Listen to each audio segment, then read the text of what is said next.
आप सभी को नमस्कार। बिना परिचय के हम कुछ डिस्कशन आपसे करना चाहते हैं। प्रत्येक मानव हो, जीव जंतु हो, मानव जीव जंतु कोई भी हो, किसी भी कार्य को बिना कारण के नहीं करते हैं।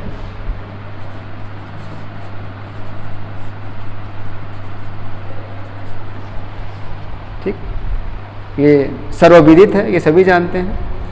आप कोई ऐसा कार्य करते हैं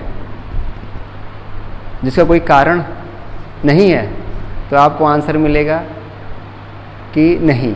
कोई भी हम ऐसा कार्य नहीं करते हैं जिसका कोई ना कोई कारण न हो। हर कार्य को कारण के कारण ही करते हैं। ठीक है, तब ये प्रश्न उठता है कि फिर हम बाल विकास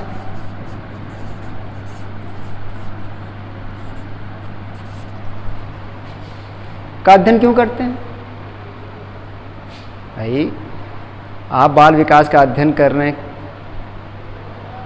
तो प्रश्न नहीं उठा क्यों कर रहे हैं, क्यों, व्हाई। ठीक, अच्छा, आप यदि बीएड कर रहे होंगे तो क्यों कर रहे हैं? कोई ना कोई उद्देश्य लक्ष्य तो है ही। इसी प्रकार से अगर आप डीएलएड कर रहे हैं तो भी उसका करने का कोई ना कोई लक्ष्य है या कोई ना कोई उद्देश्य है, कोई ना कोई आवश्यकता है और कोई ना कोई महत्व है। कोई बीए कर रहा होता है, वो अपनी आवश्यकता के अनुसार करता है। कोई इंजीनियरिंग की पढ़ाई करता है, वो भी अपनी आवश्यकता के अनुसार करता है। ठीक है, कोई पीजी करता है, परास्नातक के कोर्सेज करते हैं, वो भी किसी न किसी आवश्यकता के कारण ही करता है। यानी कार्य से अलग हटके जब हम पढ़ने पे आते हैं, स्टडी करने पे आते हैं, कोर्सेज करने पे आते हैं, तब ये प्रश्न जरूर उठता है कि हम इसको क्यों पढ़ रहे हैं या इसकी आवश्यकता क्या है। आवश्यकता, नीड क्या है। ठीक, और फिर हमें इसे पढ़ने से लाभ क्या है, प्रश्न उठता है ना। यानी इसका महत्व क्या है, इंपॉर्टेंस।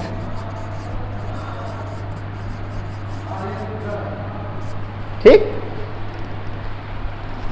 तब हम आते हैं किस बिंदु पर, ये कि बाल विकास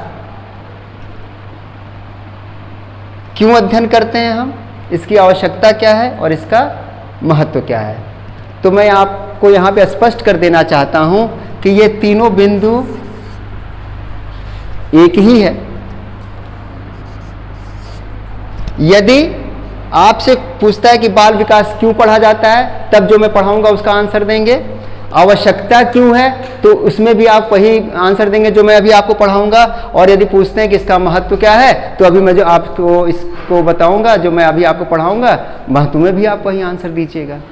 यानी क्यों, आवश्यकता, महत्व, अब मैं आगे आपको बताने जा रहा हूं। याद रखिएगा कि मैं अभी जो कुछ भी आपको पढ़ा रहा हूं वो आपके सीटेट और अदर स्टेट के टेट्स के सिलेबस से कुछ भी अलग नहीं है। हम सिलेबस को ही कवर करते हुए चल रहे हैं। ठीक है, तो अब आगे समझते हैं कि बाल विकास क्यों पढ़ा जाता है, उसकी आवश्यकता क्या है और उसका महत्व क्या है। तो अब हम एक एक करके बाल विकास की आवश्यकता एवं महत्व को समझने की कोशिश करते हैं या प्रयास करते हैं। तो पहला है बाल विकास द्वारा बाल मन यानी एक बालक है उसका मन, और बाल व्यवहारों यानी बालक का कैसा व्यवहार है, के रहस्यों यानी जो मिस्ट्रीज हैं उसके। हम बालक को अच्छी तरीके से तो जानते हैं नहीं, न उसको समझ सकते हैं। इसी कारण यहाँ पे मिस्ट्री रहस्यों शब्द का उपयोग किया गया है। को भली भांति समझ सकते हैं, यानी जब हम बाल विकास का अध्ययन करेंगे तो बालक के मन में क्या चल रहा है या बालक का कैसा व्यवहार होगा, इसके रहस्यों को हम अच्छी तरीके से जान सकते हैं। दूसरा देखिए, बाल विकास हमारे सामने बालकों के भविष्य की एक रूपरेखा, फ्यूचर में बालक कैसा बनेगा उसका एक ब्लूप्रिंट प्रस्तुत करता है। फिर से समझ लीजिए कि बाल विकास क्या करता है, एक बालक भविष्य में कैसा बनेगा, उसके भविष्य का कैसा निर्माण होगा, उसकी रूपरेखा अथवा ब्लूप्रिंट प्रस्तुत करता है। अब तीसरा है कि बाल विकास शिक्षा के उद्देश्यों लक्ष्यों को प्राप्त करने में सहायता करता है, यानी जो एक शिक्षा का उद्देश्य है या लक्ष्य है कि बालकों के भविष्य का निर्माण किस प्रकार से होना चाहिए या बालकों को किस प्रकार की शिक्षा दी जानी चाहिए, ठीक है, उन उद्देश्यों की प्राप्ति में बाल विकास हमारी सहायता करता। अब चौथा देखते हैं, बाल विकास उपयुक्त शैक्षिक वातावरण बनाने में सहायता प्रदान करता है। उपयुक्त शैक्षिक वातावरण यानी बाल विकास इस प्रकार का शिक्षा के लिए वातावरण एनवायरनमेंट तैयार करता है, ठीक है, जिससे कि अध्ययन सुगमता से हो सके। फिर से देख लीजिए कि बाल विकास उपयुक्त शैक्षिक वातावरण बनाने में सहायता प्रदान करता है, यानी पढ़ने लायक वातावरण। अब पांचवा फिफ्थ है, बाल विकास छात्रों के सर्वांगीण विकास में सहायता करता है। हम जानते हैं कि विकास क्या है, बहुआयामी प्रक्रिया है, यानी विकास कई रास्तों से होता है। तो इस प्रकार से बालक का भी विकास क्या होगा, कई तरफ से होगा, यानी उस सर्वांगीण विकास की बात की जाएगी। अतः बाल विकास क्या करता है, छात्रों के सर्वांगीण विकास में सहायता प्रदान करता है, वह सहायक होता है। छठवां है सिक्स्थ, बाल विकास शिक्षक को सम्यक दृष्टि प्रदान करता है। सम्यक की दृष्टि का मतलब है कि उचित, भली भांति, अच्छी तरह या सभी कह सकते हैं, या उपयुक्त दृष्टि प्रदान करता है। क्या करता है कि एक शिक्षक को सभी छात्रों के प्रति सोचने के लिए एक उचित दृष्टि देखने का तरीका प्रदान करता है। सातवां क्या है, सातवां है कि बाल विकास छात्रों की योग्यताओं, क्षमताओं और अंतर्निहित शक्तियों, योग्यताओं क्षमताओं आप जानते होंगे, अंतर्निहित शक्तियां भी जानते होंगे। अंतर्निहित शक्तियां मतलब जो बालक के अंदर ही निहित हो, अंदर विद्यमान हो, ऐसी शक्तियों का ज्ञान प्राप्त कर उसका अध्ययन करता है। यानी बाल विकास क्या करता है, बाल विकास बालक की योग्यताओं, क्षमताओं और उनके अंदर जो भी शक्तियां हैं, ठीक है, उनकी जानकारी प्राप्त कर अध्ययन करता है। आठवां बिंदु ये बताता है कि बाल विकास की आवश्यकता एवं महत्व किस प्रकार से है। तो देखिए, बाल विकास यह बताता है कि जब बालक में जिस विकास की आवश्यकता हो तभी उस विकास को करने का प्रयास किया जाए। यानी ऐसा नहीं कि आज बालक को जिस चीज़ की आवश्यकता नहीं है उसी को आप बताने लगिए, तो क्या वो सीखेगा? नहीं सीखेगा।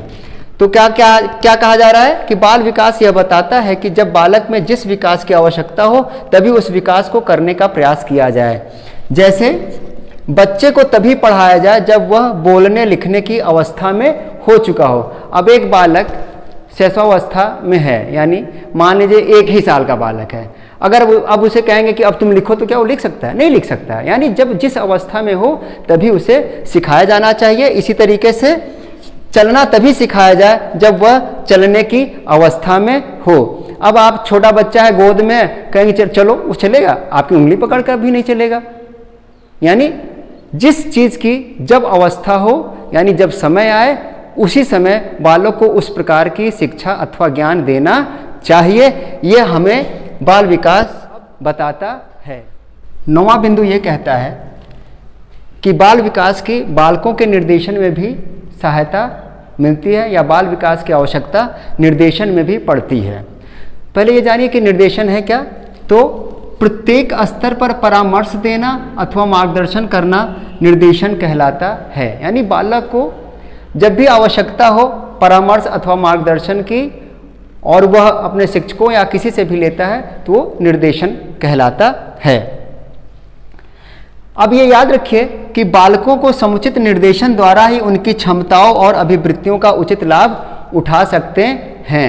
जब तक हम बालकों को किसी प्रकार का परामर्श एवं मार्गदर्शन नहीं करेंगे, ठीक है, तब तक उसकी जो क्षमता है, उसका जो एटीट्यूड है, जो अभिवृत्तियां हैं, उसका हम लाभ नहीं उठा सकते। कैसे नहीं उठा सकते हैं? इसलिए नहीं उठा सकते हैं कि जब हमें उनकी क्षमताओं की जानकारी हो जाती है तो परामर्श द्वारा हम उनकी क्षमताओं को और बढ़ा सकते हैं, अथवा जिस एरिया में उनके जाने का हमें पता चलता है उस एरिया की तरफ हम उन्हें प्रेरित कर सकते हैं।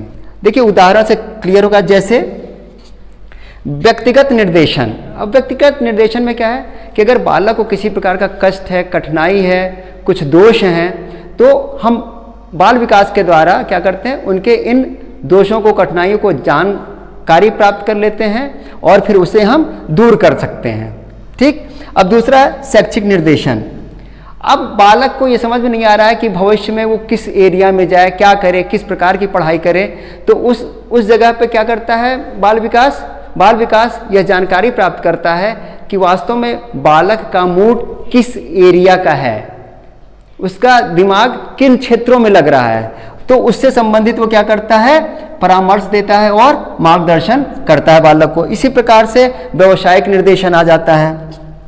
व्यावसायिक निर्देशन में क्या है, अब बालक को ये समझ में नहीं आ रहा है कि अपने जीविकोपार्जन के लिए वो किस प्रकार के व्यवसाय को चुने। ऐसी स्थिति में निर्देशन ही बालक को क्या करता है, व्यावसायिक निर्देशन में सहायता प्रदान करता है। इस दृष्टिकोण से आप देखेंगे तो बाल विकास की आवश्यकता निर्देशन में बहुत ही महत्वपूर्ण है, जो बालक के एक विकास के लिए आधारशिला मानी जा सकती है। आज के इस पाठ के लिए आप सभी को धन्यवाद। आप लोगों ने बड़े ध्यान से सुना, समझा और समझने का प्रयास किया है। मेरी हमेशा ये कोशिश रहेगी कि आपको अच्छी तरह से समझा सकूं और मेरे समझाने का आप अधिक से अधिक लाभ उठा सकें। धन्यवाद।